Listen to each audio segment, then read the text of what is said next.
Now that Jinny is gone, the focus is back on finding Seadown.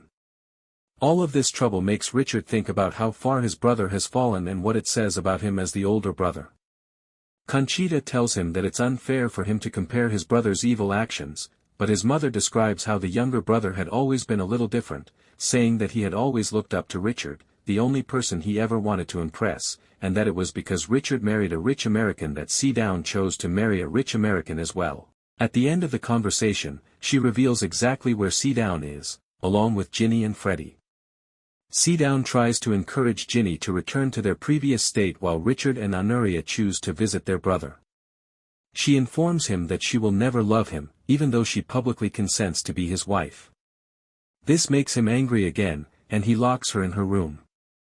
Seadown is both pleased and startled to see Richard and Honoria when they get to the house. The two behave as naturally as they can, and Honoria locates Freddie and sneaks off with him while Richard talks to him. Richard tries to calm Seadown down when he learns of it, but he gets upset. Richard then rushes to Jinny as she cries out for assistance. Seadown finds a gun by the time he takes her down the stairs and out of the room. A fight breaks out between the brothers as Jinny flees the house and hides behind a tree after he threatens Richard to leave her with him. Richard tries to talk sense into Seadown's head when he appears to have given up. He then appears to have given up on everything after realizing that Jinny will never love him again. As he holds a gun to his head. As Jinny is gasping for air, she hears a gunshot in the distance and rushes back to the house, where she finds Richard dead at the hands of Seadown.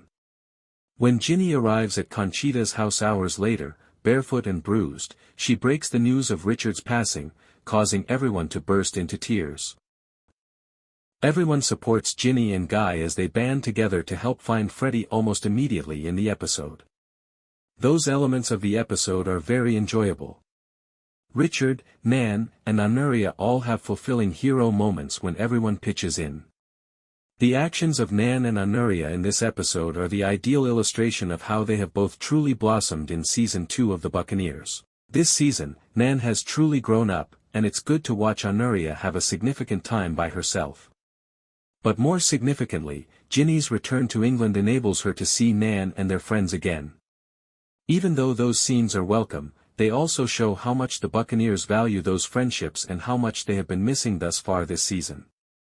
In a similar vein, seeing Guy and Theo together again is refreshing, but it also highlights how crucial that dynamic is to the show's identity. An excellent illustration of how this episode grounds the season is the reunion between Guy and Theo, where what could have been an awkward moment is transformed into a chance for thankfulness.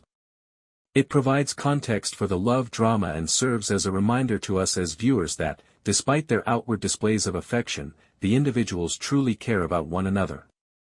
It's good to be reminded that they will support one another in times of need and band together. In a much less agreeable manner, James' treatment of Jinny and his ease with which he turns the public against her also serve as the show's foundation. While drawing comparisons to contemporary times, this season has taken an incredibly unapologetic approach to what it was like to be a woman in this era. Watching James turn Jinny's rightful rage against her is really distressing, in part because it is a very familiar experience for any woman who worries about being called too emotional for just expressing her emotions. A plot in which a man kills his own brother, imprisons his wife, and kidnaps his son wouldn't be out of place in many TV dramas, but it goes too far from the Buccaneers' initial tone. At its core, the first season was a light-hearted tale of female friendship and love, even if it featured darker moments, almost always thanks to James. In the end, it's quite depressing to see these once lively, carefree young ladies so consumed by tragedy. From its abruptness to its progression, Richard's death is utterly brutal, and it ends the Buccaneers' most dependable romance.